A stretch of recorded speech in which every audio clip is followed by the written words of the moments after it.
أصحاب السمو، أصحاب المعالي، أصحاب السعادة، أيها الحفل الكريم، تبدأ الآن جلسة بعنوان الإعلام وصناعة شخصية بوريس جونسون السياسية مع رئيس الوزراء البريطاني السابق السيد بوريس جونسون، ويدير الحوار الأستاذ محمد إسلام.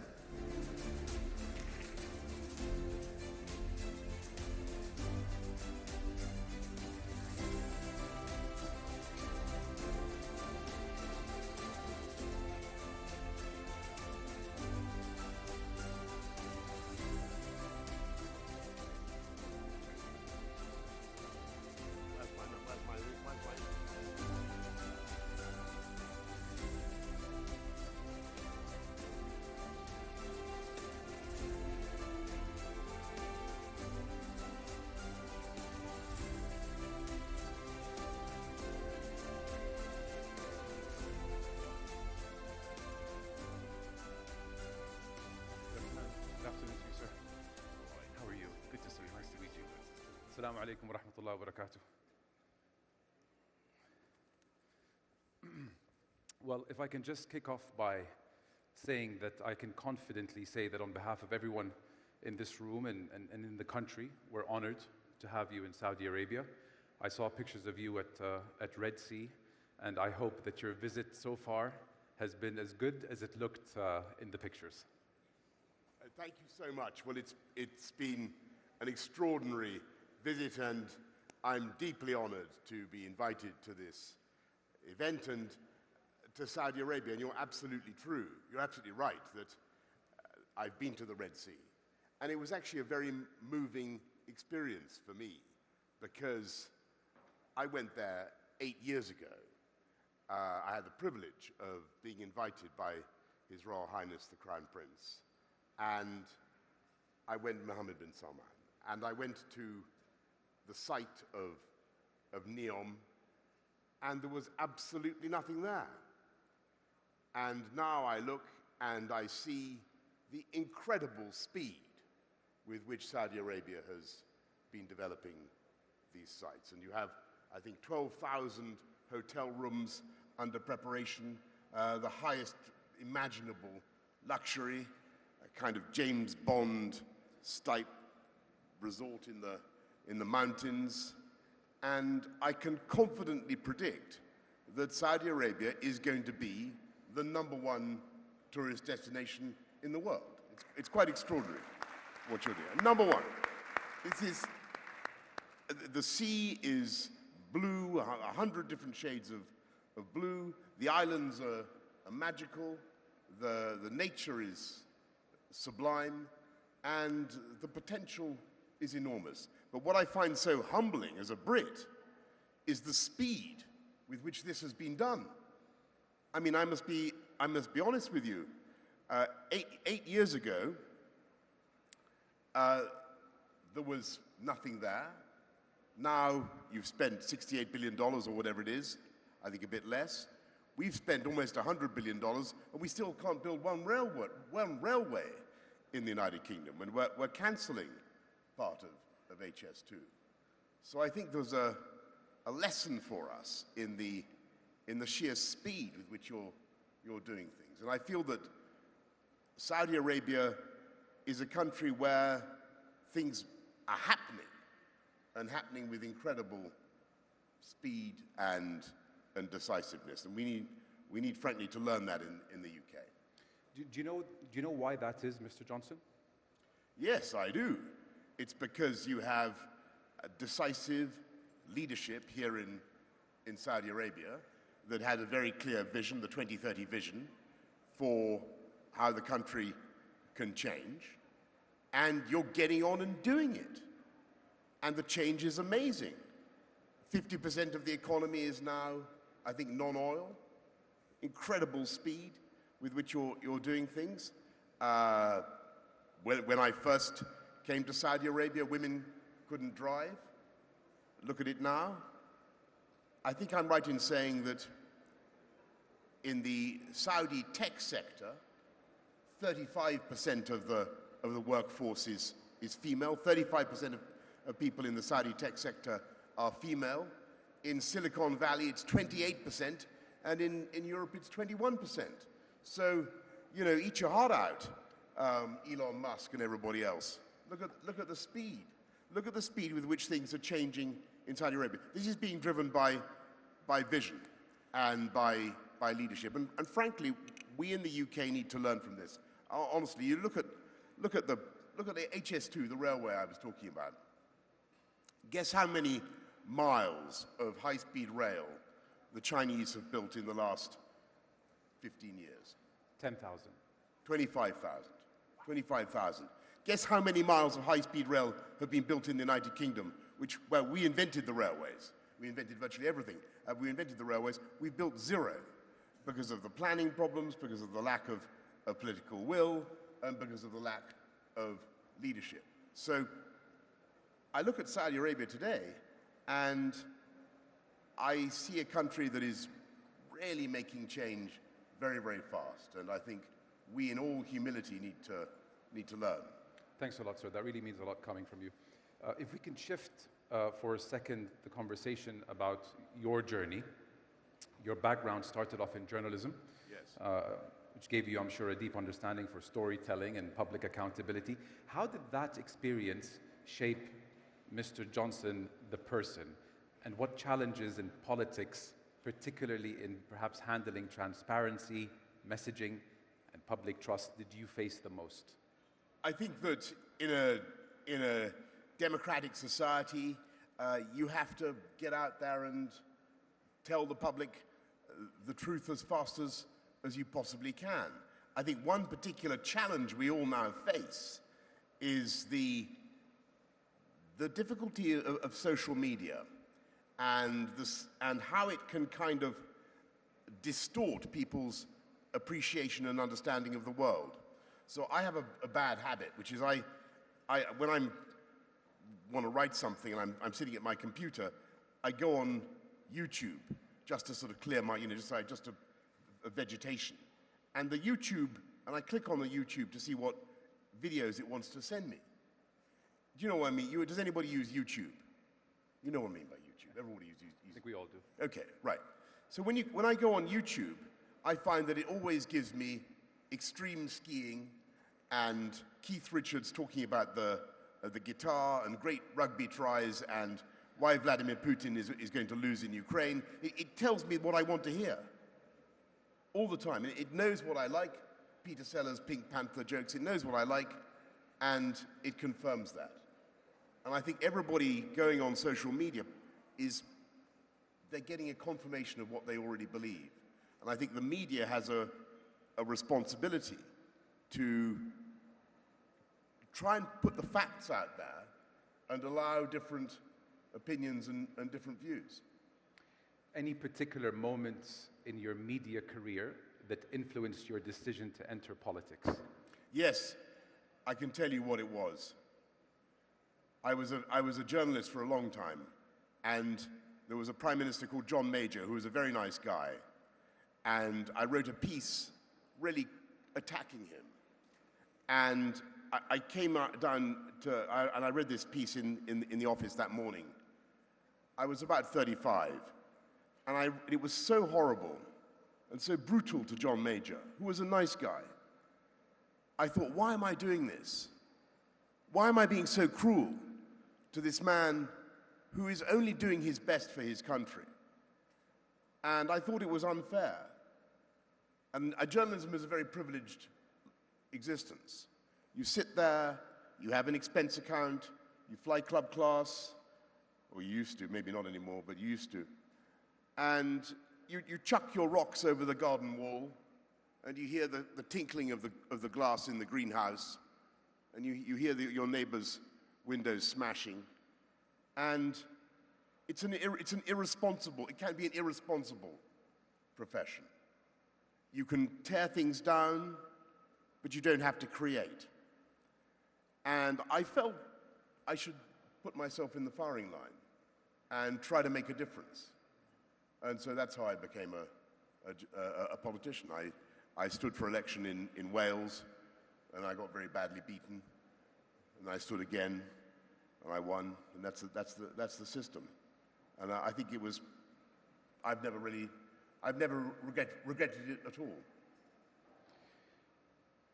With how media can often be polarizing, could be misinterpreted due to fragmentation, etc., how can political leaders effectively communicate their message while trying to overcome that misconstruction, if you will? Yes, I think that's incredibly important, and I think political leaders have got to engage. And I think His Royal Highness Prince Abdulaziz just made an incredibly good point about what's happening in Saudi Arabia. You've got an amazing story to tell about change and development.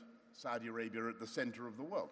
Today, yesterday, Saudi Arabia was hosting very important talks for the world between the United States and Russia. Now, you need ways of engaging with the public about what is going on. And you need to be out there on social media explaining what is happening. And Donald Trump, whatever you say, has found a way of communicating with people that is very direct, that reaches them, and that they like. And so you've got to be out there. So my message, my answer would be, today, when you've got a great story to tell, you can't rely on other people to tell it for you. You've got to tell it yourself. Saudi Arabia has got a great story to tell. Make sure that you tell it.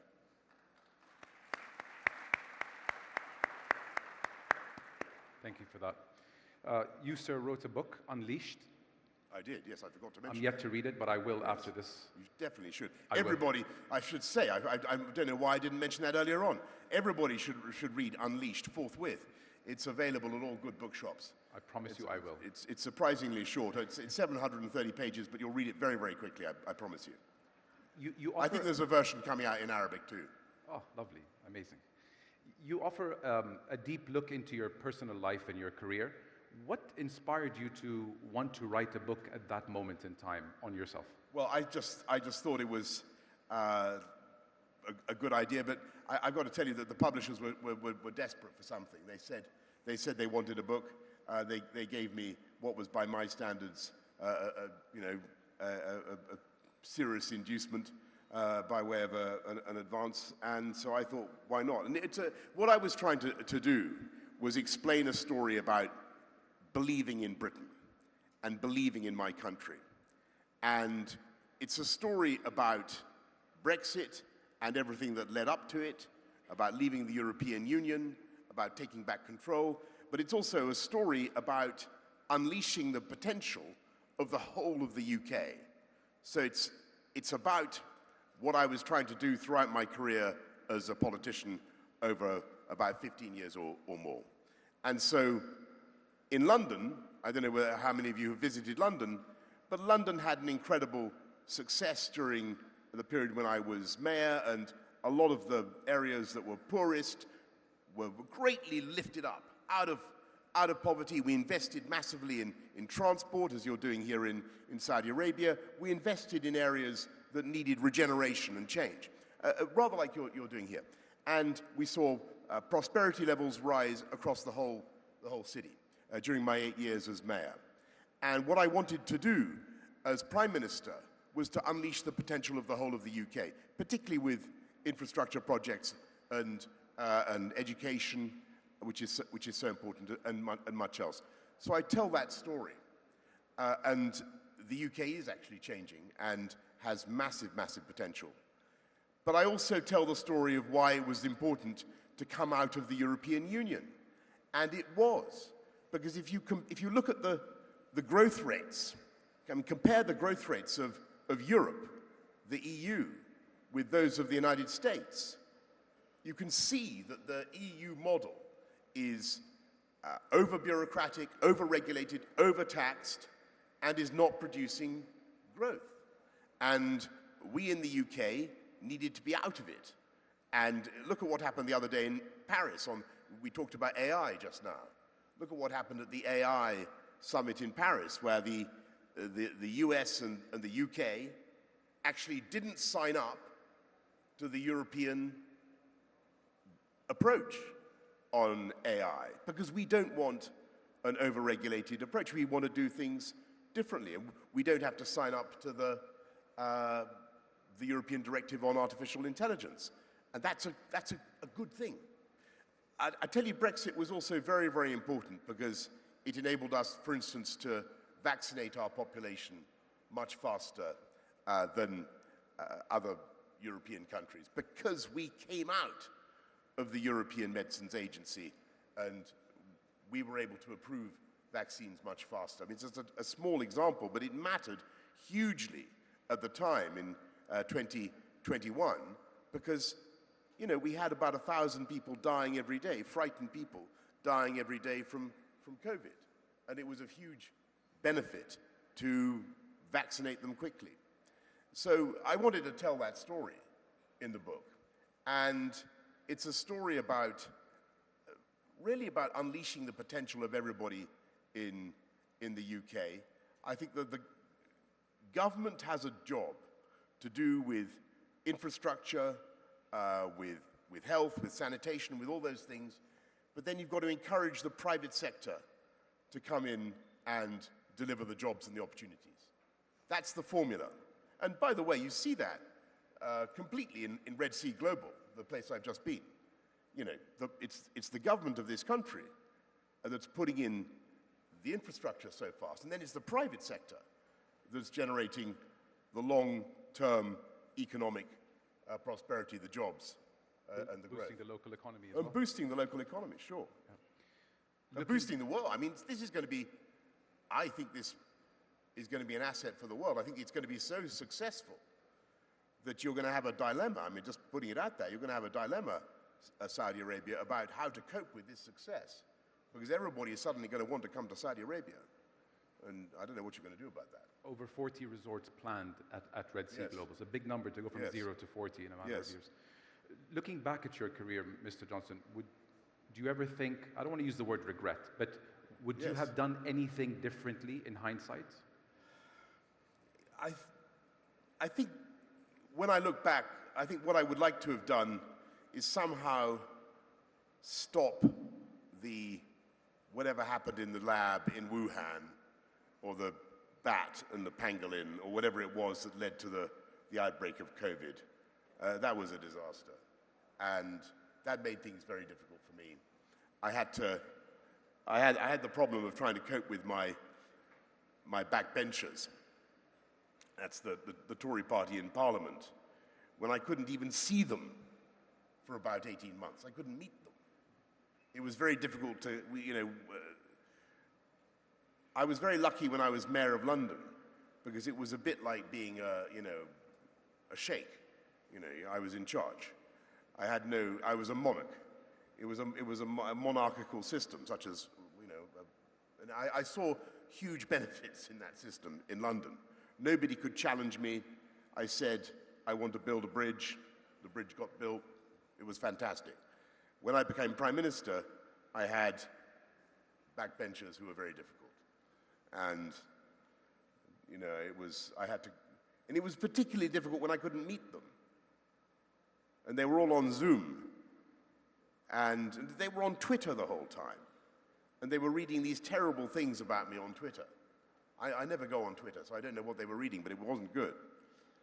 And I think that was so I regret, to get to your point, I regret not really being able to interact with them enough.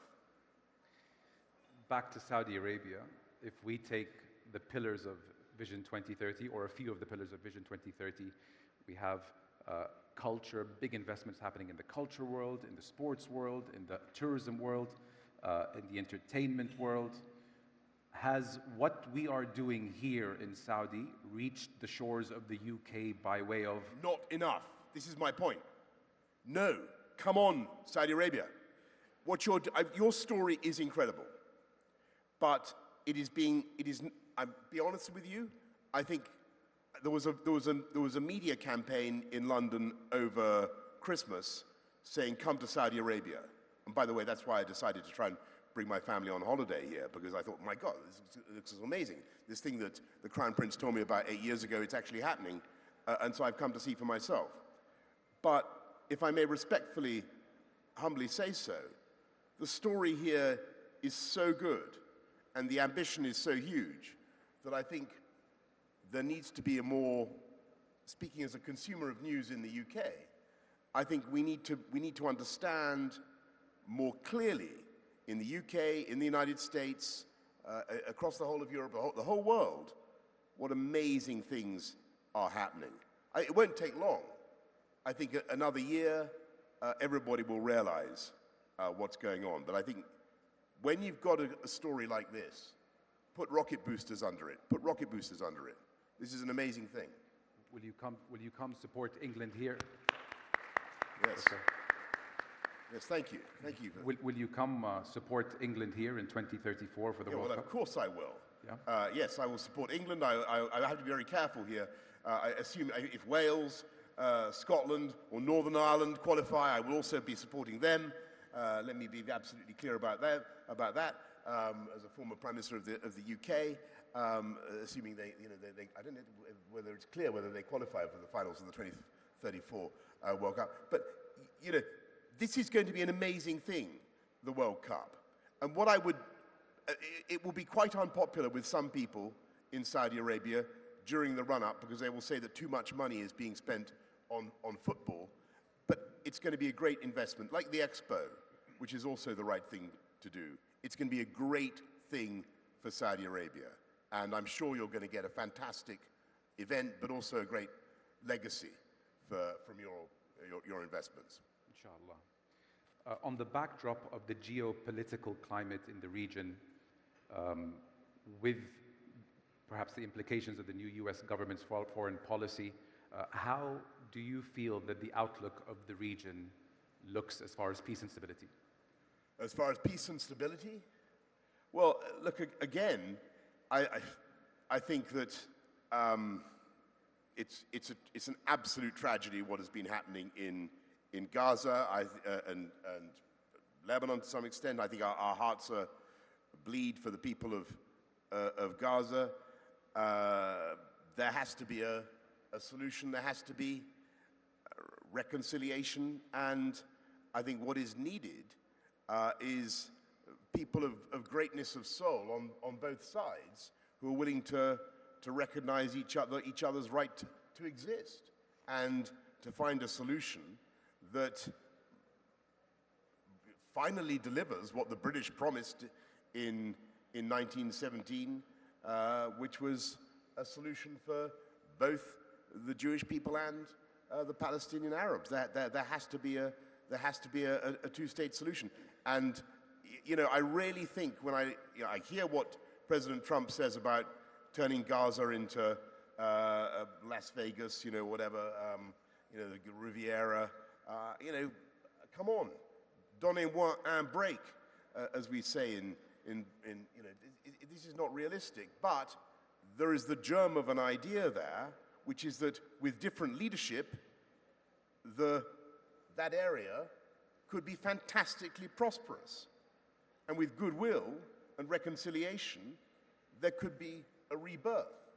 And I think what he's trying to say is that it's for the countries in the region, and particularly, I think, for Saudi Arabia, to find a way of helping all that to happen. And the sad thing is that was happening before October the 7th. And Saudi Arabia, I think, is playing and was playing a historic role in bringing long-term peace and prosperity to the whole region. What I believe and hope is that once we've got through this appalling business at the moment, Saudi Arabia will continue to fulfill that role. And I've got no doubt at all that under the leadership of the Crown Prince, that is what is going to happen.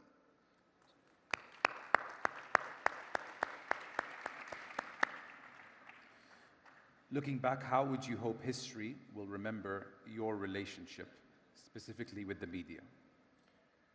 I think that my own relationship with the media has been pretty good, but the point about politicians is they shouldn't have a very good relationship with the media, really. It should be, there should be friction. The media's not there to tell you what a wonderful guy you are. The media's there to hold up a genuine mirror to your doings. Now, all I'm trying to say is that sometimes there are stories around the world where the media are too cruel and too hostile, and there are some stories which are better than people publicly understand. And I think the story of what has happened in Saudi Arabia in the last 10 years more is quite amazing. And I think that a responsible media should be covering it in full and explaining everything that's happening. I remember having lunch with Her late Majesty the Queen, with the Crown Prince at Buckingham Palace, and she was describing how, this was a long time ago, she was describing how she had driven His Majesty the King around in her own Land Rover. And that was at a time when it was very unusual, actually, even for women to drive, for women to drive even in the United Kingdom. Do you remember this? Yeah. And today, look at the change. Look at the change in both our countries. And I think a fair and reasonable media would be telling that story. Can we sign off with these two questions? A message from you to the Saudi people, and finally, a message from you to His Royal Highness, the Crown Prince. Yes, well, first of all, I want to say to the Saudi people, as someone who's been here quite a few times now and has now taken his young family, I've just taken my kids on holiday here for the first time, you should be so proud. You should be so proud of what your country is achieving. I know this is a very young country and a very ambitious country, and quite right. You should be so proud of what Saudi Arabia is doing. And to His Royal Highness the Crown Prince, well, I hesitate to give him any advice since he's been much more successful politically than I have, but to put it mildly, but I would just say, keep going with what you're doing, and keep displaying the amazing courage, the political courage that you've shown so far. Because as Winston Churchill said, courage is the most important virtue. And I think this country is lucky in having a leader with courage. Thank you very much, Mr. Johnson. Thank you. Really appreciated your time. Thank you so much.